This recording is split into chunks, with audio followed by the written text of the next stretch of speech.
باقی لوگوں کو بائی پاس کر دیا. انیشل اپروول نواز شریف نے خود دی تھی, لیکن بعد میں یہ کہتے ہیں کہ لوپ میں نہیں لیا, لیکن بنیادی طور پر اپروول نواز شریف نے خود دی تھی.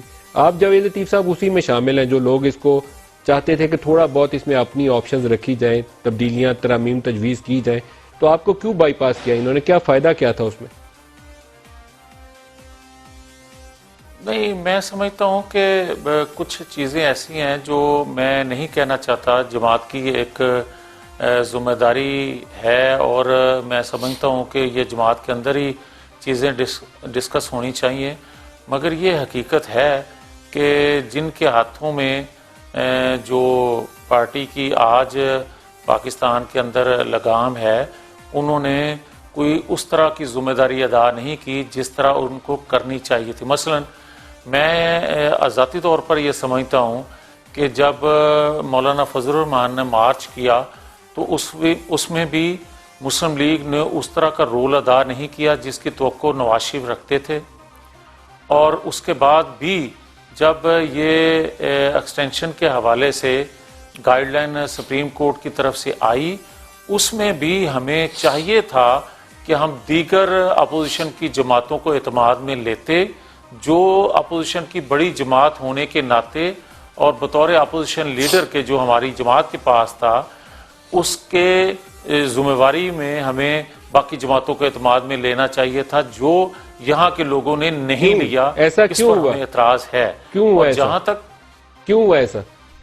بادی نظر میں مسلم لیگ نون کے فیصلے اس گروپ کے ہاتھ میں آ گئے ہیں جنہوں نے شاید نواز شریف کے بیانیے کو کبھی دل سے تسلیم نہیں کیا.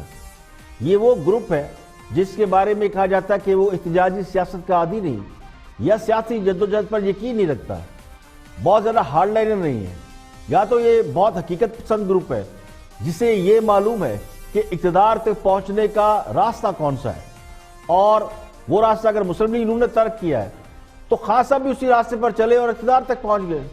شہباز شریف, چودھری نثار سمیت کئی لوگ اس سوچ کے حامل ہیں کہ لڑنے جھگڑنے سے کوئی فائدہ نہیں, سٹیٹس کو کی سیاست ہی بہترین طریقے سیاست ہے.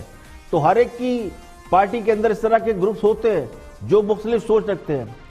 اب نواز شریف نے خود کو اس سے باہر نکالنے کی کوشش کی, لیکن وہ اس گروپ پر اپنا انحصار کم نہیں کر سکے, اور وقت گزرنے کے ساتھ ساتھ جو گروپ نواز شریف کے نزدیک کا حامی تھا وہ ایک ایک کر کے یا تو قید و بند کی صحبتوں میں گرفتار ہو گیا, یا وہ پھر کہیں دائیں بائیں ہو گئے یا خاموش ہو گئے. تو نون لیگ کے کارکنان اب بھی یہ سمجھتے ہیں کہ فیصلے قیادت ہی کرتی ہے, لیکن اس فیصلے کو کس طرح امپلیمنٹ کرنا ہے یہ بہت معنی رکھتا ہے.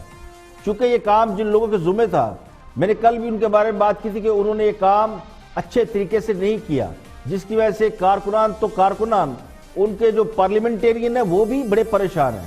تو خواجہ آصف کے حوالے سے میں نے اس پہ ایک انالیسس دیا تھا, وہ دوبارہ اس ریفرنس میں دوبارہ سنتے ہیں.